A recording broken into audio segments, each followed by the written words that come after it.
ជំរាបសួរពុកម៉ែបងប្អូនជាទីគោរពរាប់អានថ្ងៃនេះខ្ញុំបាទតន្តបណ្ឌិតច័ន្ទសុខុមសូមលើកយកនៅអត្ថបទមួយដែលដកស្រង់ចេញពីសៀវភៅការថែរក្សាសុខភាពមាត់ធ្មេញដែលមានចំណងជើងថាការប្រើប្រាស់ទឹកខ្ពុលមាត់ឲ្យមានប្រសិទ្ធភាពនិងសុវត្ថិភាព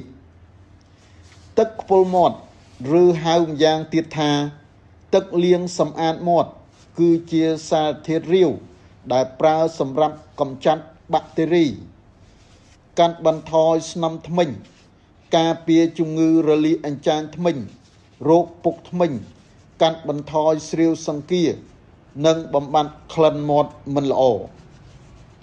ការប្រើប្រាស់ទឹកខ្ពុលមាត់ឲ្យបានត្រឹមត្រូវតាមវេជ្ជបញ្ជាដែលបានណែនាំជួយបង្កើនអត្ថប្រយោជន៍កាន់តែប្រសើរ